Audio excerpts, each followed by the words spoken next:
नमस्कार, जय श्री कृष्णा। गीता स्पंद के इस अंक में आपको स्वागत करते हुए मैं आपको पहले 9वें अध्याय का ये श्लोक स्मरण करा रहा हूँ, योगक्षेम शब्द तक पहुंचाने के लिए। अनन्याश्चिन्तयन्तो माम ये जना पर्युपासते तेषां नित्याभियुक्तानां योगक्षेमम वहाम्यहम्। इसके पूरे अर्थ में नहीं जाएंगे, लेकिन इसके अंतिम बात जो भगवान ने आश्वासन दिया अपने भक्त के लिए कि उसके योगक्षेम का वहन करने वाला मैं होता हूं।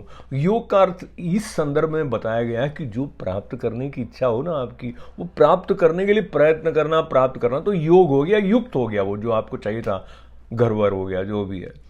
क्षेमम का मतलब खूब सारी प्रॉपर्टी आ गई, उसको बचा के रखना, उसकी सुरक्षा करनी है, वो क्षेमम हो गया। अब ये लेके 45वें श्लोक की तरफ चलते हैं, दूसरे अध्याय के। इसमें भगवान ने जो बात कही है वो गुणों से परे जाने का भी संकेत दे रहे हैं। त्रैगुण्य विषया वेदा निस्त्रैगुण्यो भवार्जुन निर्द्वंद्वो नित्य सत्वस्थो निर्योग क्षेम आत्मवान। कि हे अर्जुन, वेद तीनों गुणों के कार्य रूप समस्त भोगों और उनके साधनों का प्रतिपादन करने वाले। ये तीनों गुण कौन से? वे सत्व गुण, रजोगुण और तमोगुण। पर क्या कह रहे हैं? निस्त्रय गुण्य, मतलब इन गुणों के परे जाने की बात कर रहे हैं भगवान यहां। और साथ में ये भी कह रहे हैं निर्द्वंद्व होके, सुख दुख है, हर्ष शोक के साथ साथ कोई जय पराजय है, हानि लाभ है, उसमें मन अटक के नहीं रह जाए। अटके कहां पे?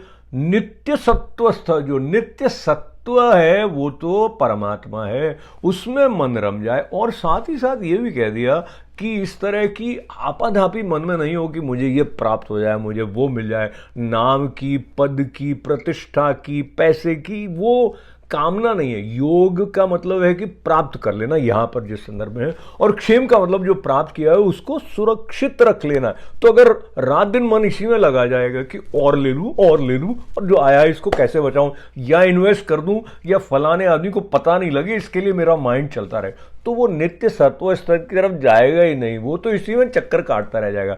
इसलिए प्रायोरिटी जो परम लक्ष्य की दृष्टि से साथ में रखते हुए कर्म करना है, तो कितना मुक्त होकर कर्म करता होगा। ऐसा योगी कौन है? मैं तो नहीं हूं, आप हैं क्या? हो सकते हैं क्या हम? श्रीमद् भगवद गीता कहती क्या है इस बारे में? स्वाधीन अंतःकरण वाले हम बन जाएं तो कितना आनंद आ जाएगा जीवन का। ये सब जिसको हम जंजाल कह रहे हैं, उसको हम अपना समझ के काम करने से बच जाएंगे तो आनंद कितना गुना बढ़ जाएगा, उसकी कल्पना नहीं करते हैं। उसका अभ्यास करके वहां तक पहुंचते हैं। ऐसी प्रार्थना भगवान के चरणों में मंगल कामनाओं के साथ। जय श्री कृष्ण।